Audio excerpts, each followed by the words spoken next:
Hey there, this is Chance, and today I'm here to talk to you about the magic world of coding, using triggers, balls of plasma, and explosions. This tutorial will be divided into 3 steps of increasing difficulties. A beginner part where we will see what a variable is, how to define a function, and see how a simple trigger can spawn something when working inside of it. An intermediate section where we will introduce more ways of handling a trigger, with also an introduction to the tick function, to quaternions, to listeners and to context.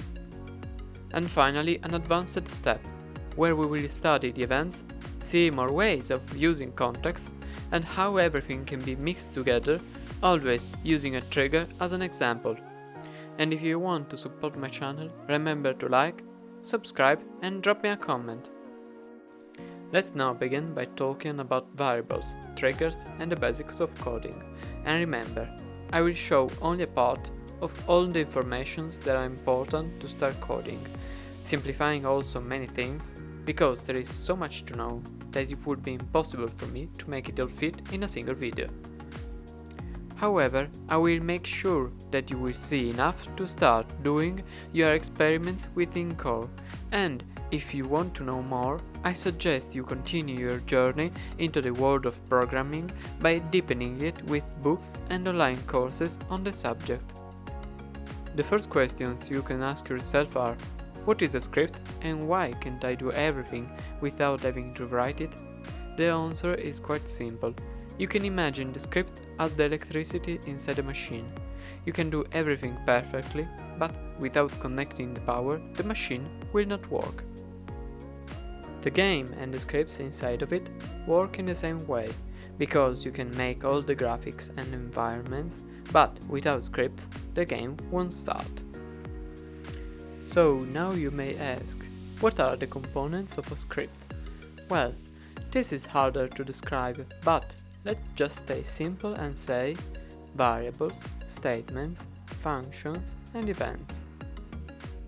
Variables are where our values are stored, and values can be anything one can add to a scene, from UI objects to weapons, to colors to even entire templates. Instead, the statements are the actions we want our script to do, and are what the majority of a program is made of. Some examples can be the simple statements of return, or the assignment of a value to a variable, but they can also be more complex. These are called compound statements, and some examples are loops and if statements.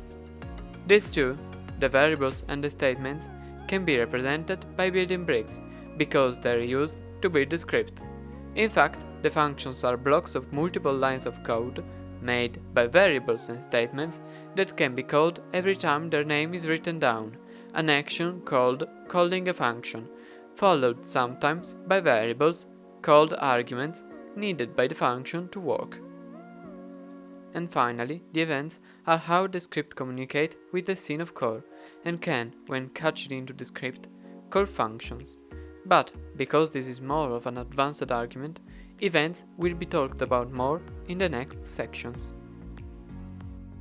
To start coding within core, you have to open the platform, then enter a new or existing project. At the top left, you will see a button representing a scroll icon with a greater than and a less than symbol, and by clicking on it, a new script can be created, which can be opened with a double click. A black window will then open in front of you, in which you will write your code and execute it within core. But first of all, we will write what we are going to do, to have a good idea of what we want to achieve with this script and what objects we are going to need. As I said at the beginning of the video, for this first step we will use a trigger and spawn something when entering it. So we will write exactly that, but in a way that introduces us to actual programming. We will use pseudocode. First of all, to comment on multiple lines, we need to write 2 open square parentheses, then add 2 minus signs before them. Then, to close it, add a couple lines below 2 closed square parentheses. Inside, we will begin by writing the following line: local myTrigger equal trigger taken from the scene. Already here we have a couple of interesting topics. Why I added local and why I named this variable so strangely. It's pretty simple. Local means that this variable is usable only inside the script or by adding it to a function. Other scripts cannot use it without me knowing it. About the strange name instead, that's a convention between codes in Lua, the programming language we are using. The name must be self-explanatory, and all variables, except those that cannot change, have to begin with a lowercase, while the functions, as we are going to see, have to begin with an uppercase. Then, using what we just understood, we will write this line. Local myThing equal template to spawn. And the function that will do the work will be function spawn things on overlap, open parenthesis, closed parenthesis. Leaving the arguments blank for now and adding a couple lines below the statement end, which indicates the end of the function. Next question is how we are going to tell the script we won't use this function when the players start overlapping the trigger. To do this, we will use the events of the trigger that we can find in the core API under the trigger tab. In fact, writing the following line, my trigger dot begin overlap event colon connect open parenthesis spawn things on overlap closed parenthesis means that using our trigger and catching when the begin overlap event, a special event of the trigger object, is broadcasted, we then can call our spawning function. We can now also add the function arguments, because they are broadcasted with the event. We can find them under the second column of the events of the trigger tab, and these arguments are the trigger that spawned the event and the object that overlapped with the trigger. Then we have to add a body to the function. We have to check if it's really a player that entered the trigger. In other cases you can skip this check also. And if it is, spawn our thing at the position of the trigger. With this, we can write our last line of pseudocode. If that object is a player, then spawn my thing at the position of my trigger, as written on the screen.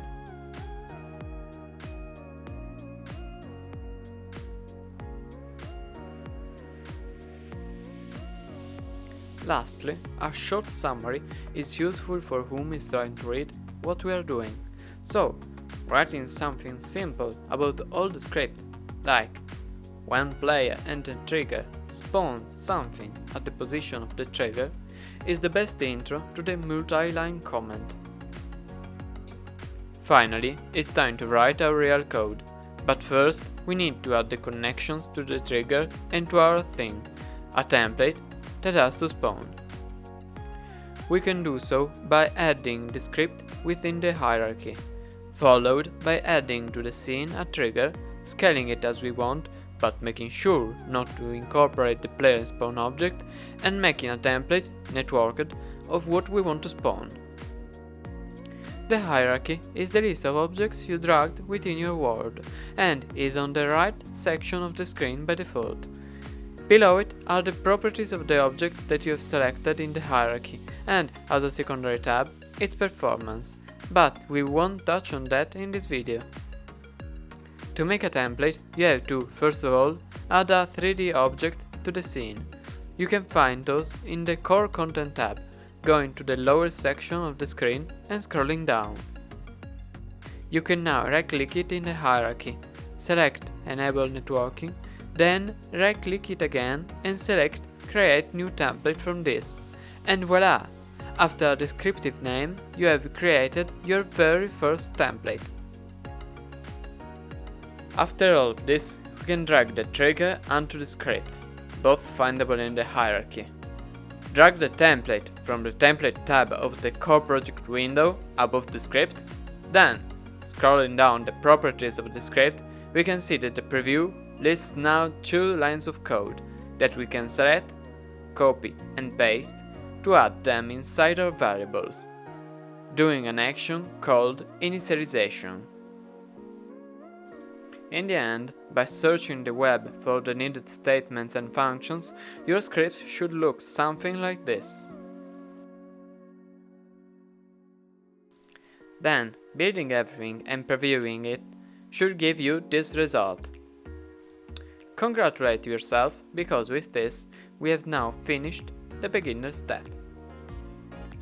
To start the intermediate step, we need some more theory about what we're going to encounter: the listeners, the quaternions, the tick function, and more information on how to use a trigger. Listeners are special variables that are fundamental in the management of events, because not only they can be used to store the information of the broadcasted event linked to them, but they can also be disconnected from this event to make a code safer.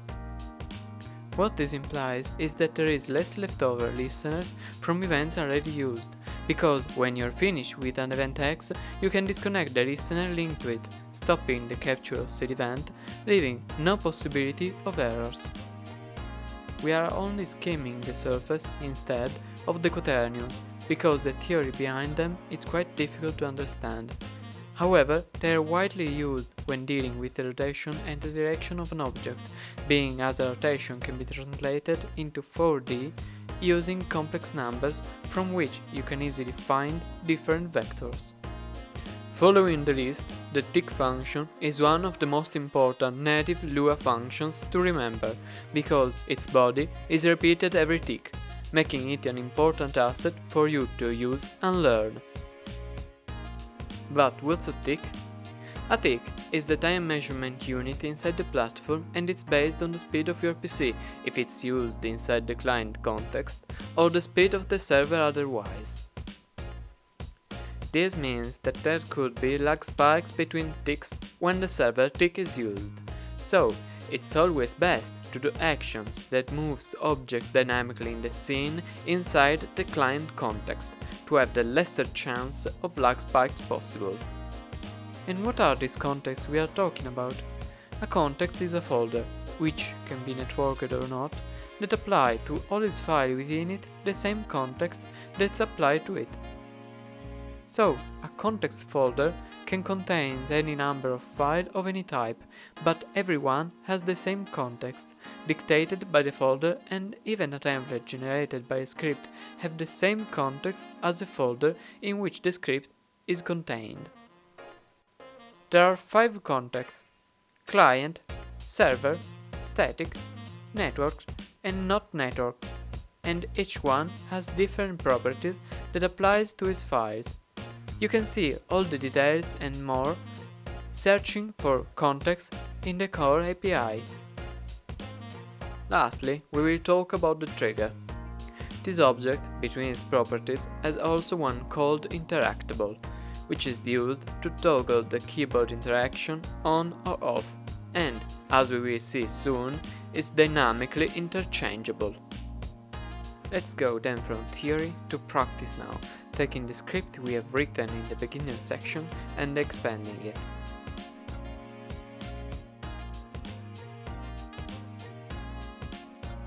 To start, we will add a second template to spawn just below our first one. Local mything2 equal template to spawn interacting. Then 2 variables that I've called spawnThing1 and spawnThing2 set to nil, that are going to be used to store the information of the spawn assets. These variables will be the ones we are going to call the function to move and delete upon, because they are the script link to the templates. Then the listener variable, that's going to be used to store the link between the interacted event and the function that will be called upon interaction, which name is, using the Lua convention, spawnThingsOnInteracted. An useful tip is to always remember to initialize the variable to a value, because doing so we can control what they are before putting in a real value. In this case, it can be initialized to a void value called nil in Lua. This link will be written inside the body of the function spawn things on overlap, with the expression we are seeing right now.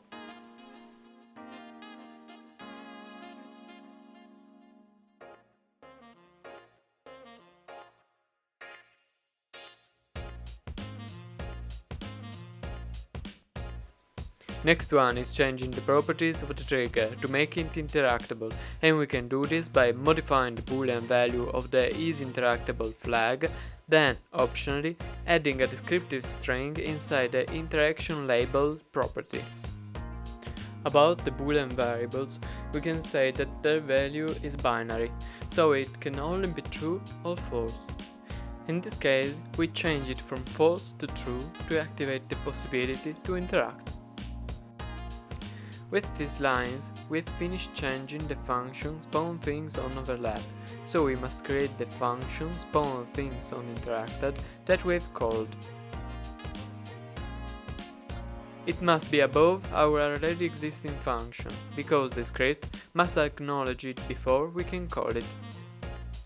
Inside this function, we want the logic that spawns the second template right in front of the player. For the spawn part, we can use the same spawn asset expression as before.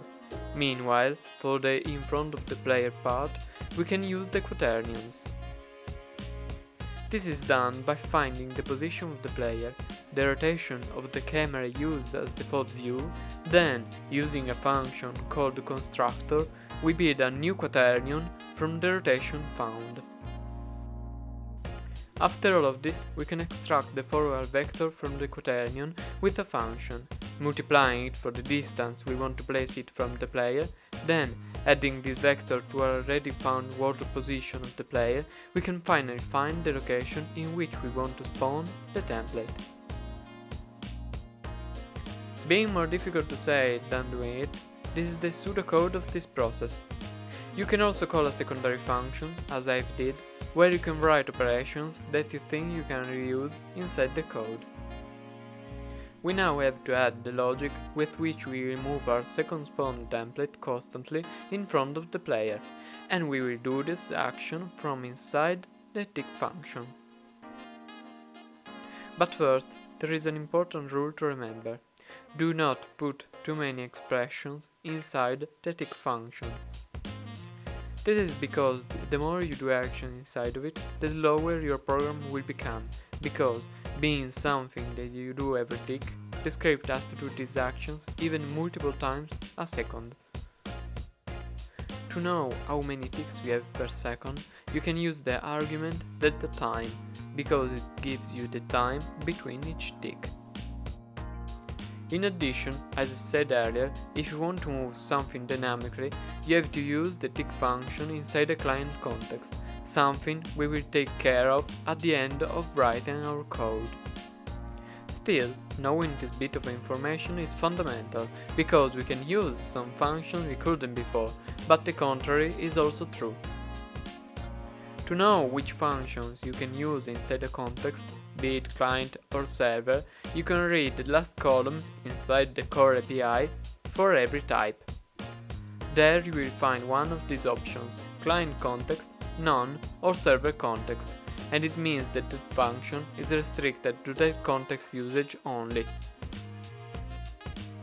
Coming back to our tick function, we have to check if there is actually a second spawn template before acting on it.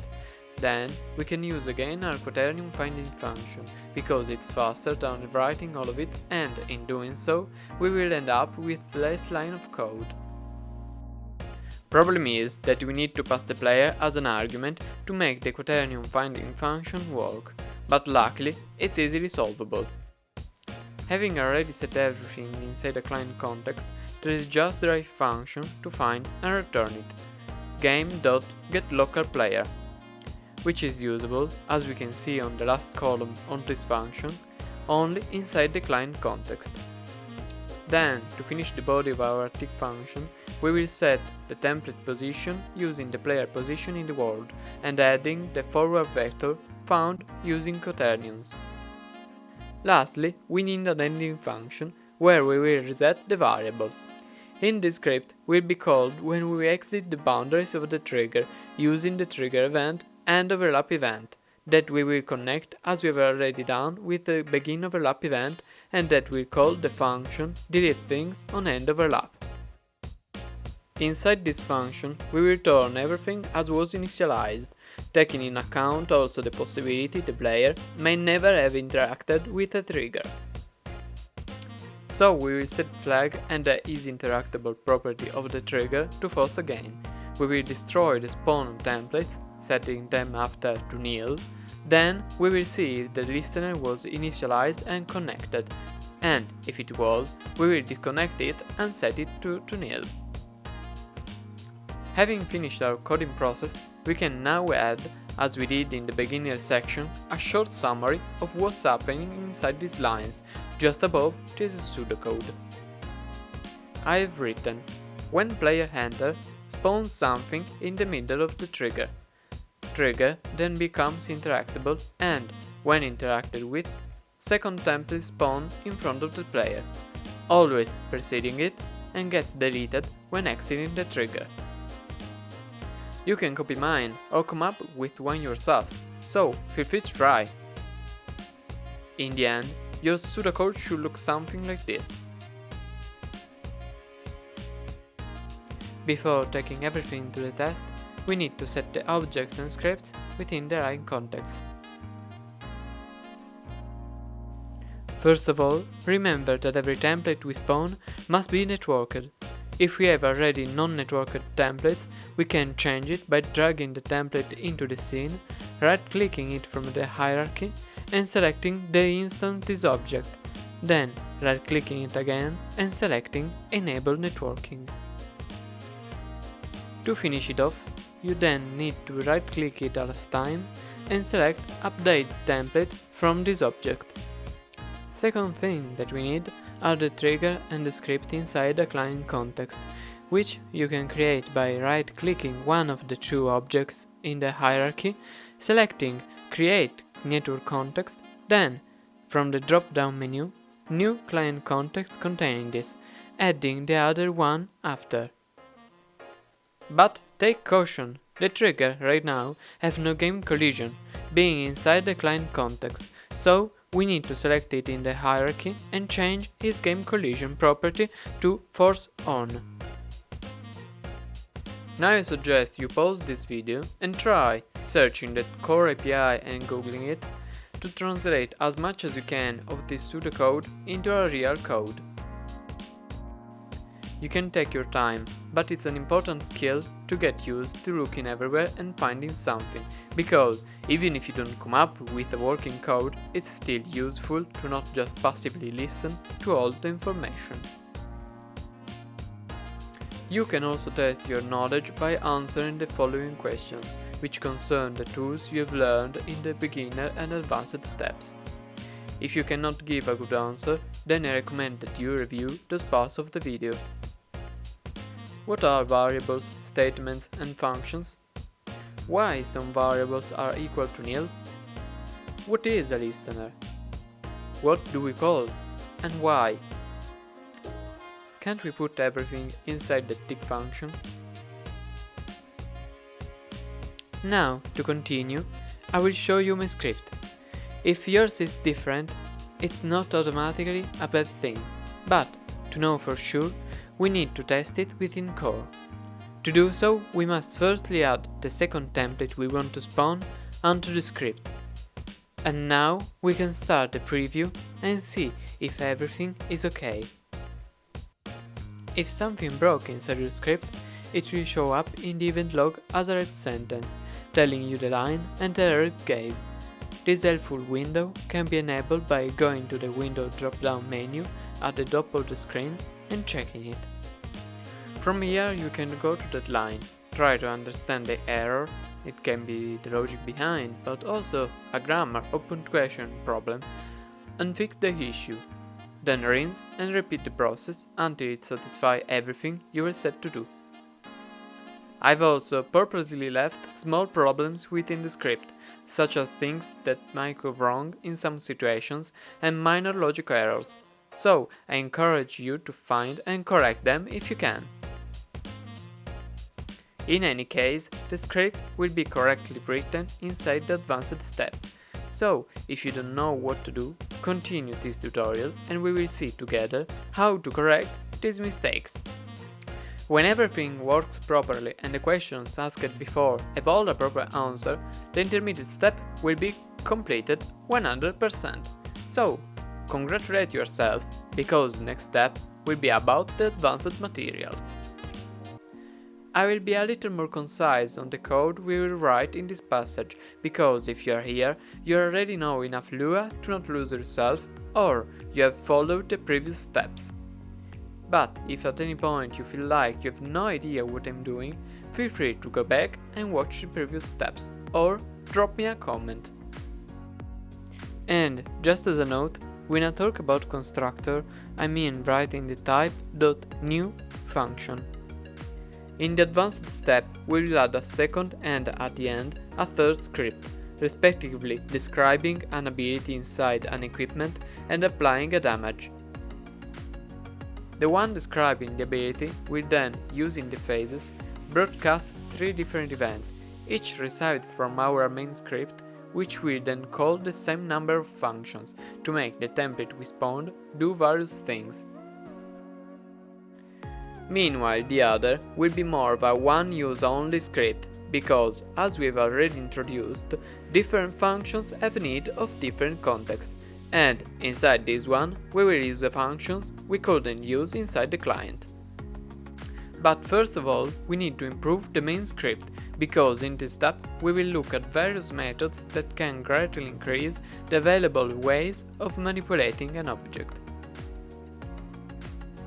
So, to begin, we need to add 2 boolean flags that I have called isSpawned and isInside, initialized to false. Then a whole new function that we will mainly use as a substitute for our setQuaternion function, because even if it did what we wanted, the new one will do everything better at the cost of being a little more complicated to code. Set up the function as usual, call it setTemplate and add 3 arguments: template, template to spawn, and distance. The first argument is the template we want to move around. The second argument is in case the template we want to move has not yet spawned in. And the third is the distance we want our template to travel when this function is called. You can also opt to make separate functions for when we want to spawn or when we want to move, but I find this case more interesting as an exercise because it's about trying to condense without sacrificing too much of the readability of the code. This function begins with a new variable that I've called localPlayer, in which we store the local player value, used below to find its position. We can also write different functions in the same line to condense an otherwise longer bit of code, like in this case, where we want to find the forward vector starting from the player. To do so, we need to know exactly what a function needs and the return the other function will give, because we will chain a series of them to receive a single value. Then we find the end of our max distance vector, obtained by adding the player position and the forward vector that we just calculated, multiplied for the distance we entered as an argument. This variable, that we can call maxPos, will be used inside our mean to find where to spawn or move the template.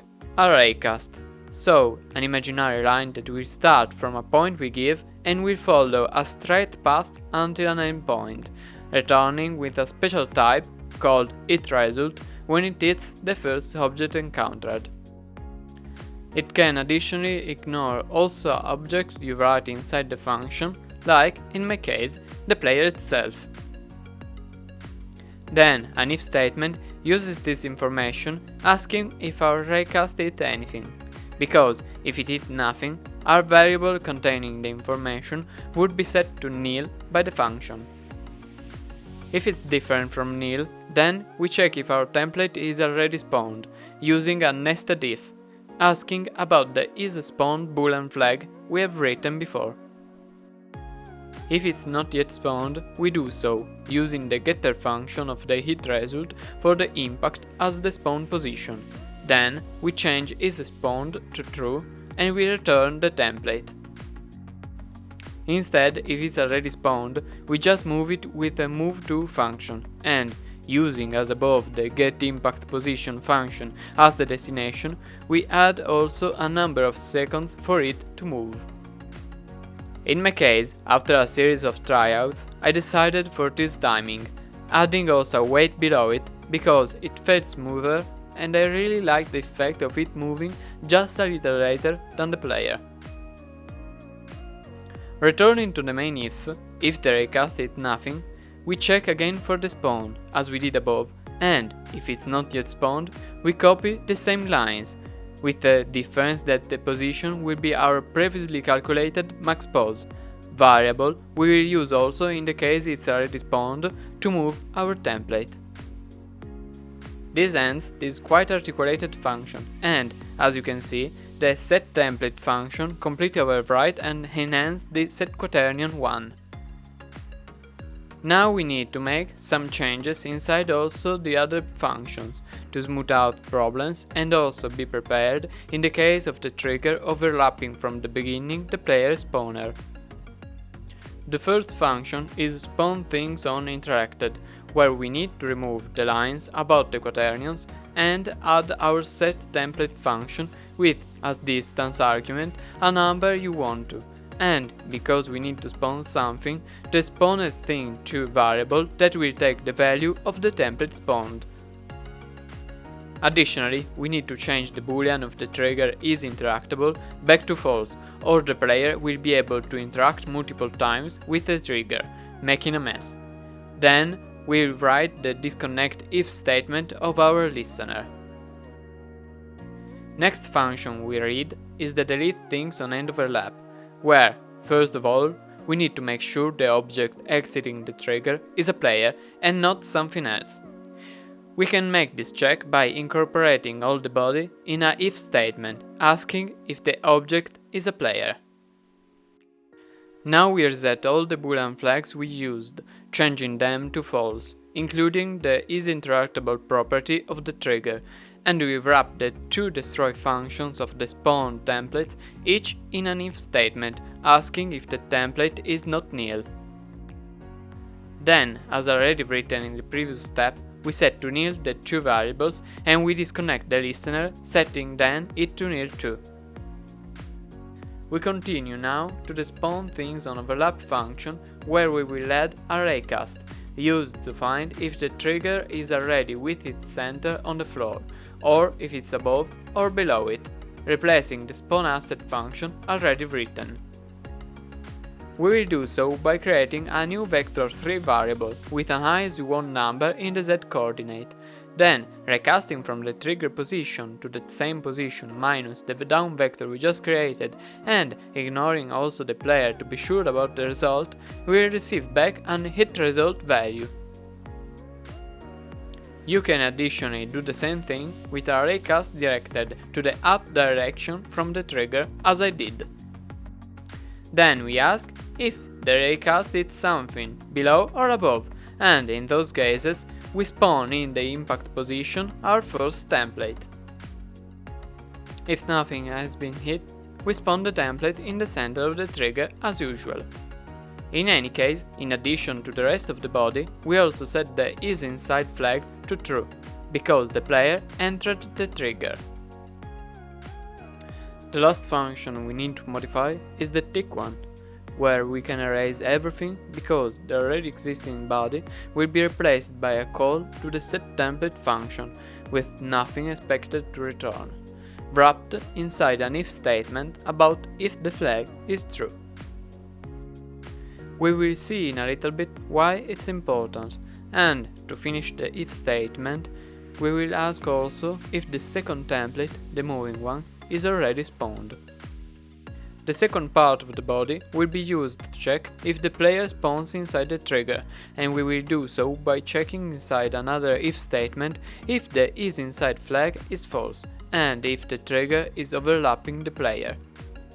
If this is the case, then it will call the spawnThingsOnOverlap function, as if the player had just entered the trigger, and we set the isInside flag to true.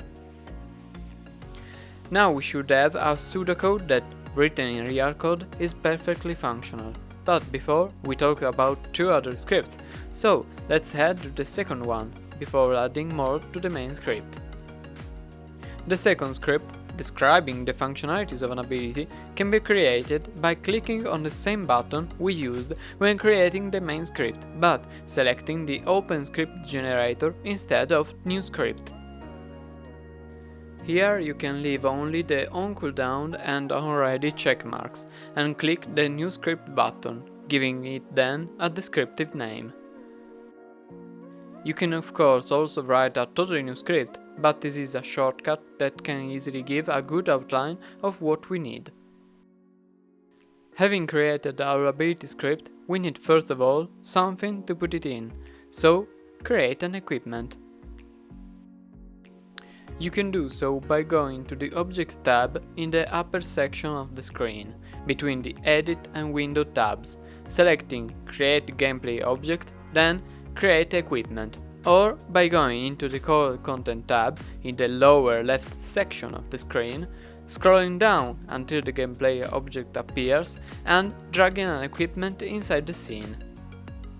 In both cases you now have an equipment object with already a trigger inside of it, where you can now add your new script, and by right-clicking it, selecting Create Network Context, then New Client Context containing this, you will put it inside a client context.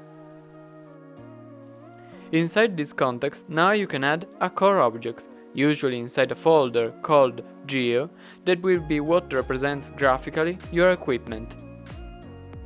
Lastly, add an ability inside the equipment with a descriptive name, by selecting the equipment just created in the hierarchy and following one of the two paths you just saw, but choosing in the end Create Ability for the first or an ability object for the second.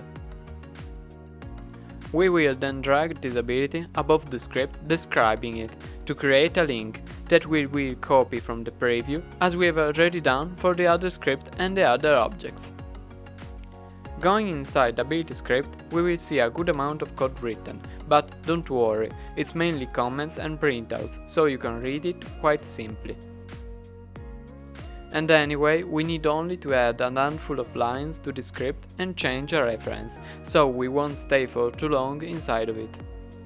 What we need to change is almost at the end of the code, because we need to write the variable where we put the reference to the ability as the value for the myAbility variable. Then we need to add 3 broadcasts with different strings as the event name. The first one will be inside the onExecute function. The second one will be inside the onCooldown function, adding as an argument the phase remaining time. And the third will be inside the onReady function. The broadcast function of the event's namespace is very useful because it tells to every listener inside the same context as the broadcaster an event name and optionally some arguments. Then a listener with the same event name can catch it and call a function inside its script, doing basically the same as we saw with the trigger, but customized. You can copy the event's name I wrote, as you can see from the screen, or make up your own, but write them down somewhere because we will need them.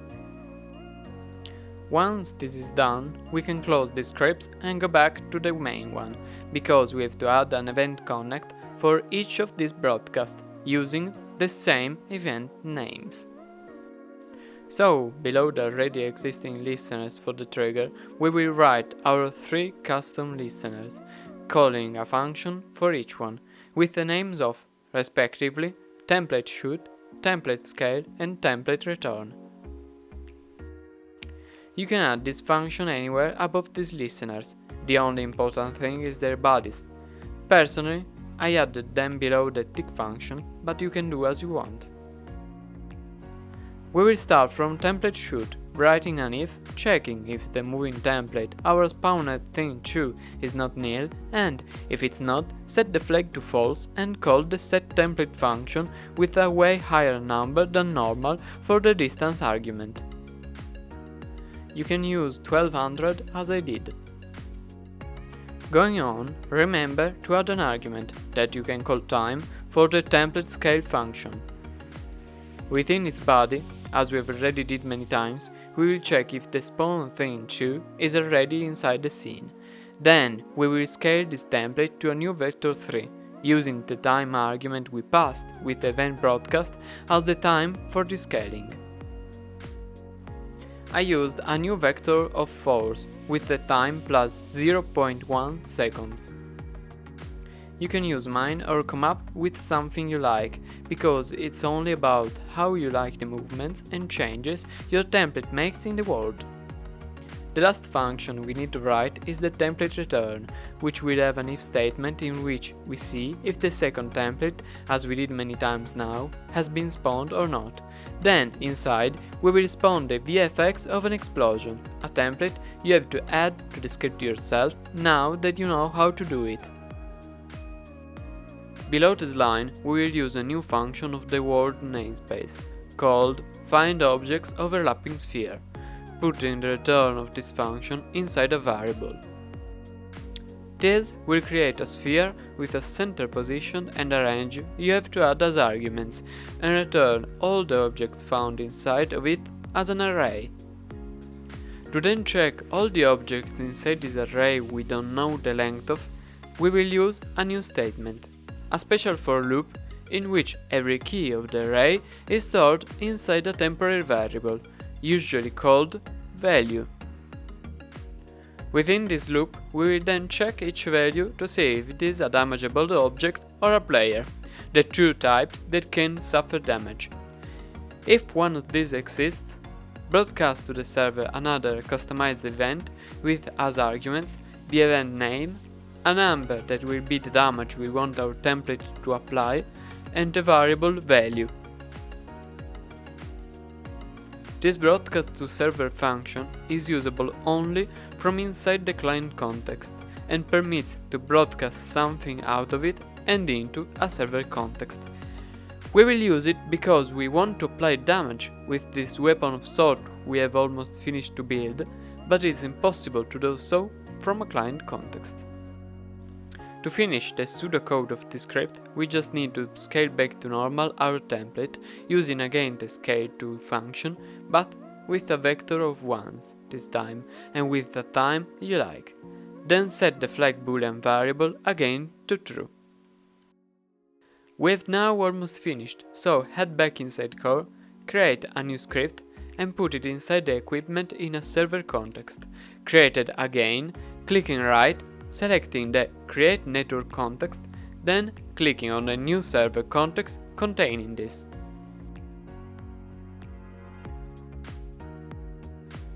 Double-clicking this last script inside the server context will open an empty window in which we need to write a listener for the broadcast to server that we did in the main script, but connecting it only for the player that launched it, by using the function of the same name we can find within the event's namespace.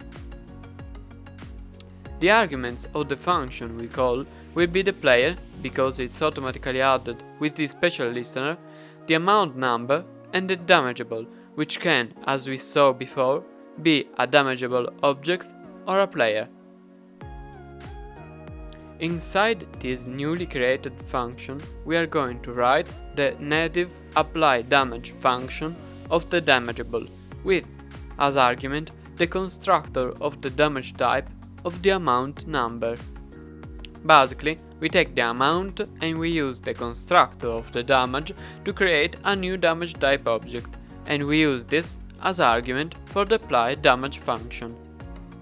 Now it's up to you to translate all this pseudocode we wrote into real code, and I highly recommend you try at least to do so before you see what I've done, because it's really important to learn how to program yourself even making mistakes. So, pause the video now and try it. Then, when you're finished or you don't know how to continue, unpause me and see what I've done differently from you. Welcome back. Let's now see my scripts to compare them with yours. This is the main script, commented.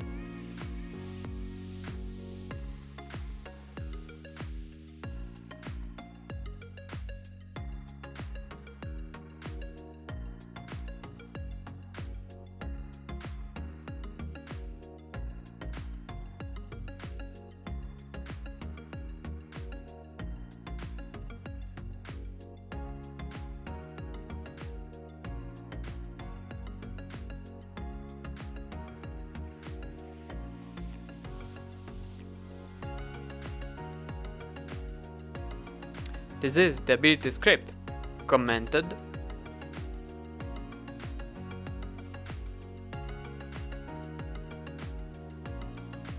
And this is the server script, commented.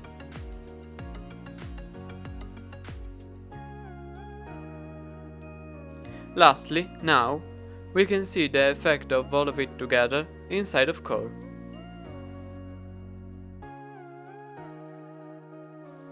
All the scripts and assets I used and created will also be available for anyone who needs them as a community content on core. You will find them easily by searching for Pure Solutions. There will be no questions this time around, unlike in the intermediate part, because, as you have seen, this section was more about taking everything we knew and making it work better. So, I will leave just a few suggestions which I think are what really matters most. Code. Code a lot. The more you code, the more you learn. And start from the basics and build up from there, always adding new things and exploring new functions or fun mechanics. And finally, prepare yourself for math and physics lessons, because a lot of time those subjects are fundamental to program.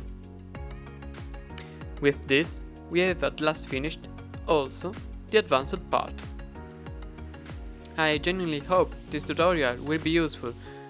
Drop me a comment to let me know how did you fare, and if you have any problem, don't worry. Drop also a comment and we will see together. See ya!